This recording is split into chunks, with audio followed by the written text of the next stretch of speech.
Hello Aries, Sun, Moon, Rising, and Venus signs. Kamusta kayo? Sana po nasa mabuti kayong kalagayan. Welcome back po sa Star Tarot. Kung bago kayo rito, welcome din kayo. Thank you sa inyong support. I truly appreciate it. God bless you all. Unang mensahe ni Aries ay the Sun energy in reverse. Ayan. So, sabi dito, no, you are hindering your own progress. So, most likely, you are getting in your own way, no? Aries, maaaring ano kayo sa ngayon, yung parang nagsa-self-sabotage kayo, nagne-negative thinking kayo, maaaring meron kayong anxiety, yung mga ganun ba, no? Kaya merong ano kayo ngayon, merong sagabal, no, sa sarili ninyong progress, and it's you, no? So, instead na mag-focus tayo sa negativity, instead na mag-focus tayo doon sa mga hindi masyadong positibo, no, na mga bagay-bagay or kaisipan, let's try to transmute them, no, into positive positivity, no, para na sa gayon mabago yung energy na umiikot sa buhay natin, and with that also mababago din, ano, into a positive situation ng mga sitwasyon natin na kinalalagyan sa ngayon. What else we have? Eight of Cups. Ayan. So, dito, you're heading towards the light. So, which is really good. Kasi siguro, unti-unti, magkakaroon kayo dito ng realization, mababago din yung inyong perspective, mababago yung inyong pakiramdam, mababago yung inyong mindset dito, no? And you are going to, activate siguro your inner strength dito, encourage, no? Magkakaroon kayo ng mas positibong outlook sa buhay, at magkakaroon kayo ng lakas ng loob dito na gawin kung ano man yung mga pinaplano ninyong gawin, no? Kasi dito negative, no, yung umiikot na energy sa inyo, pero siguro there is going to be some kind of enlightenment dito na magpapabago ng direksyon ng isip ninyo, no? And you are going to leave something behind, tulad na lamang ng negative thoughts, yung negative outlook sa buhay. So, iiwanan nyo na yan, and you are heading towards the light. You are heading towards positivity. Ang sunod nito kasi, so since this is 8 of Cups, so yung sunod nito is 9 of Cups, which is happiness, which is abundance, good luck, yung ganon, and ano din, wish fulfillment. So papunta kayo doon, so magiging masaya, no, magiging masaya kayo, tataas yung vibration ninyo dito, so which is a really good shift, no? This could also mean travel, no? Yung literal na travel for some of you. Kaya good luck po. We have Wheel of Fortune. So, meron talagang pagbabagong maganda dito sa buhay ninyo. Kaya naman pala, unti-unti, papunta kayo sa liwanag, ano? Unti-unti, papunta kayo sa happiness and success and abundance, kasi napapaligiran din kayo ng good luck and good fortune. So, eventually, mababalo talaga kayo ng positivity, kasi yung Wheel of Fortune is going to bring forth positive changes sa buhay ninyo. And that includes yung perspective ninyo, yung perception ninyo, no? Kaya mababago ang lahat for positive change, no? So, napakaswerte na ninyo dito, Aries, no? Eventually, magiging masaya kayo kasi magiging successful na kayo, at magiging maganda na ang inyong sitwasyon. What else? We have 7 of Swords, no? So, mag-iingat kayo po, no? Mag-iingat kayo kasi ang iba siguro sa inyo dito, maaring baka maloko kayo, no? Baka mapagsinungalingan kayo ng mga tao sa paligid ninyo. Kaya, be careful with whom you talk to. Be careful with those people that you are dealing with. Pag-iingatan ninyo na hindi kayo masyadong mag-share, no, ng mga delikado or sensitibong impormasyon with other people ng basta-basta lang, no? Lalo-lalo na kung hindi ninyo gamay or kabisado yung tao, okay?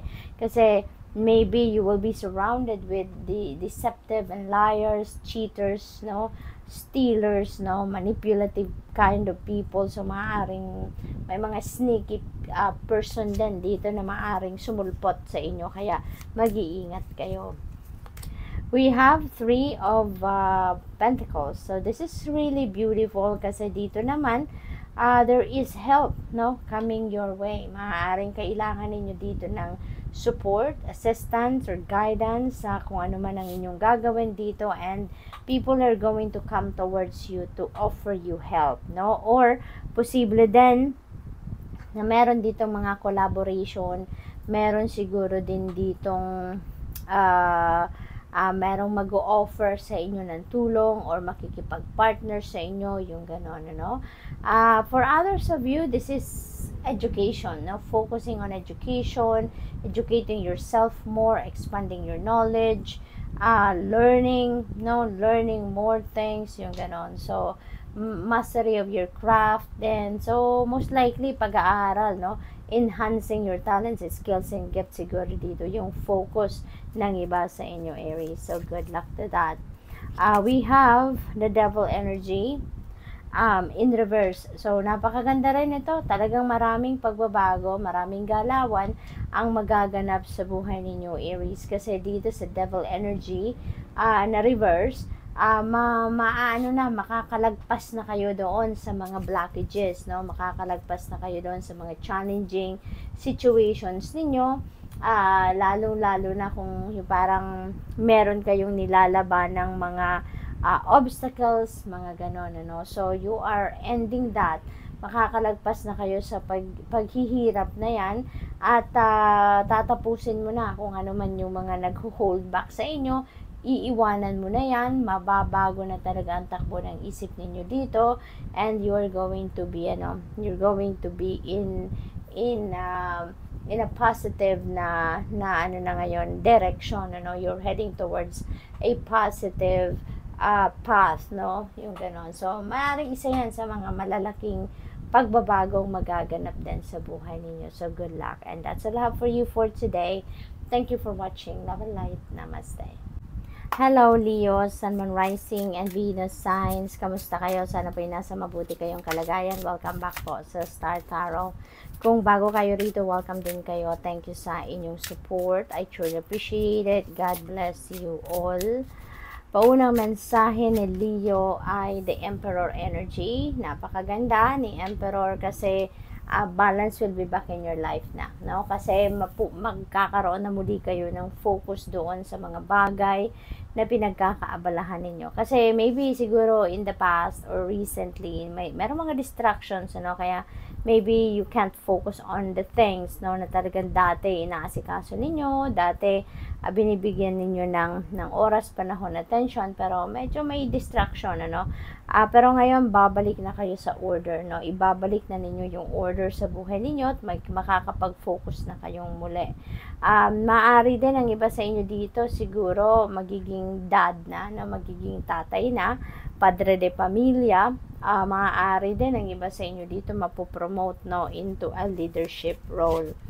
What else? We have Three of Wands. This is good fortune energy, Leo. Magiging maswerte kayo sa ngayon, no? Merong good fortune and good luck dito na bumabalot sa inyong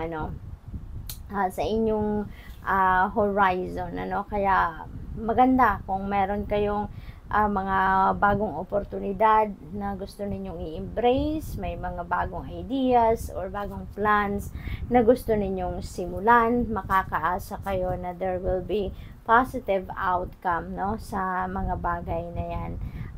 Meron din, parang meron mga small successes dito ang iba sa inyo na nakakamit na sa ngayon, Leo. Siguro meron kayo mga dreams or wishes na nagka-come to fruition na, no? Maaring nagsisimula ka ng mag-enjoy ng iyong mga small successes sa ngayon. So, maari din na may travel kayo or maybe siguro frequent traveler kayo, no, Leo? So, posibleng ganun ang sitwasyon ninyo. What else? We have another 3. So, this is 3-3. So, that is a master number 33. Okay? I suggest, no, kasi very powerful ang number na yan, I suggest na please look up for the meaning of master number 33 for more guidance po. Okay? This is a celebratory energy, Leo, kaya maaring meron kayo ditong bagay, sitwasyon na isi-celebrate, no? Meron ditong kasiyahan, meron ditong malalim, no, na satisfaction na maaaring maramdaman ninyo. Possible din na meron kayong celebrate dito na okasyon, birthdays, mga ganon, anniversary, no, or achievements, no, or kung ano pa man. May party siguro kayo na pupuntahan, or maybe kayo yung ang tawag dito, mag-host ng party na yan. There could be reunion, no, there could be pagkikita-kita ng magkakaibigan, so posibleng ganon din ang ganap. We have the devil energy in reverse. Napakaganda nito kasi kung dati meron kayong mga blockages, no, na nararanasan, may mga pumipigil sa iyo para kayo ay mag-move forward sa buhay, mag-move on, pumipigil para mag-take action kayo sa mga goals ninyo, mga pangarap ninyo. Ngayon mababago na yan kasi parang ma-overcome nyo na, no, kung ano man yung mga blockages na yan, at malalagpasan nyo na kung ano man yung mga nagpe-prevent sa'yo or mga nagho-hold back para mag-move on kayo sa buhay, no? What else? We have Two of Swords. This is decision making, no? Maaring meron kayong decision na kinakaharap ngayon, no, na kailangan gawin, but you can't make a decision yet kasi siguro it's either in denial kayo or siguro hindi pa kayo sigurado, hindi pa ninyo na-figure out kung ano yung gagawin ninyo, kung ano yung best para sa inyo, no? Kaya siguro parang time out muna, parang ganon, gusto ko pang mag-isip, gusto ko pang mag-research, gusto ko pang magtanong-tanong para magkaroon ng kalinawan talaga ang inyong sitwasyon. So maybe ganon ang sitwasyon ng iba sa inyo dito, no? Kaya parang teka lang muna, hindi muna ako jump into a conclusion dito dahil kulang pa, no, siguro yung alam ninyong impormasyon. The Hermit energy, maybe kailangan ninyo na magmuni-muni. Si Hermit energy is an energy of solitude, no, going deep within, no, introspection, yung ganon. Kasi siguro para makatulong sa inyo na magkaroon kayo ng clarity of mind, makatulong sa inyo na magkaroon kayo ng enlightenment din dito, para kung ano man ang kaguluhang ito na nangyayari sa isip ninyo, kapag nag-solitude kayo, maririnig ninyo yung soul ninyo na, you know, your soul is going to speak to you. Kaya magkakaroon kayo somehow ng kalinawan sa inyong isipan. Kasi pag nagmuni-muni din kayo, nagnilay-nilay kayo, that is also a powerful time sa buhay natin, ano. At somehow tumutulong ang solitude, nakakatulong para makapag-isip tayo ng mas maayos, makaramdam tayo ng peace, no, yung ganon. And with that, pagkatapos niyan, mas magaang yung pakiramdam, mas may direction na kayo, mas parang malinaw, no, ang takbo ng isipan. Kaya nakakatulong yan talaga. Or probably then, since we have Hermit and we have the Devil energy, maybe you are dealing with earth signs, no? Kasi sa Hermit is a Virgo energy, so maaaring you are dealing with a Virgo, or maybe you are dealing with a Capricorn, no? Kasi this is Capricorn energy and this is Virgo energy. So good luck. That's all I have for you for today. Thank you for watching. Love and light. Namaste. Hello Sagittarius, Sun, Moon, Rising, and Venus signs. Kamusta kayo? Sana po'y nasa mabuti kayong kalagayan. Welcome back po sa Star Tarot. Kung bago kayo rito, welcome din kayo. Thank you sa inyong support. I truly appreciate it. God bless you all. Sagittarius, we have 5 of Wands. Ayan, so there is conflict. No, there is conflict between you and a group of people siguro, or between you and another person. Posible din ang yung conflict na yan dahil merong rivalry, meron kayong friction dito, no, happening with another person or a group of people. Maybe trabaho, no, maybe promotion na pinag-aawayan, maybe promotion ng dahilan ng rivalry na to, leadership, yung ganon. Or kung sa pamilya man ito, no, baka, alam mo yun, may achievement yung isa at nakikipagkompetensya yung isa, maaaring ganon ang ganap dyan. What else?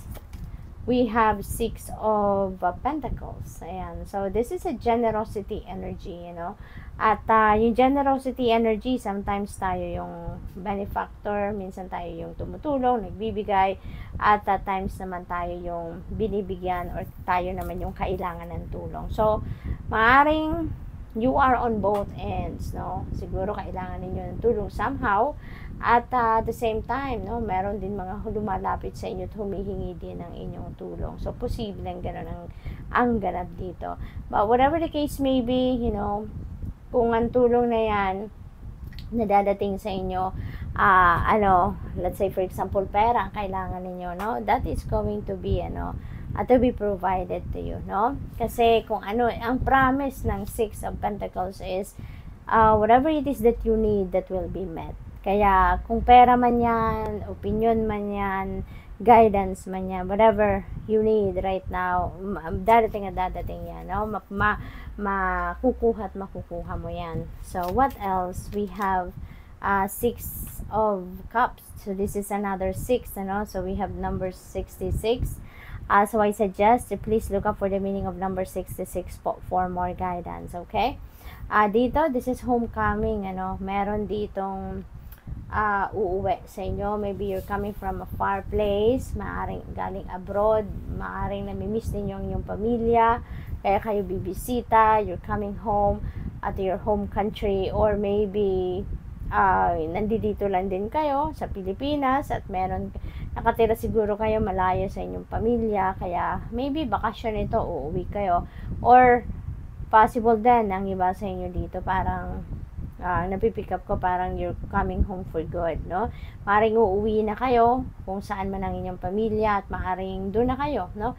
Mag-i-stay na for good. So, posibleng ganon ang ganap dito. There is also reconnection dito, no? With someone that you have a history with in the past, no? Maaring ito ay mga long lost friends ninyo. Maaring magko-cross muli ang inyong landas, no? Papasok muli sila sa buhay ninyo, or maybe this is an ex, no? Maaring ex-jowa ninyo or ex-asawa. Maaring mag-cross muli ang inyong landas at maaring magkausap kayo. And then who knows, baka kayo ay magkabalikan, no? So, yung ganon. What else? We have Ace of Pentacles energy, napakaganda, because the Ace of Pentacles is a new beginning energy.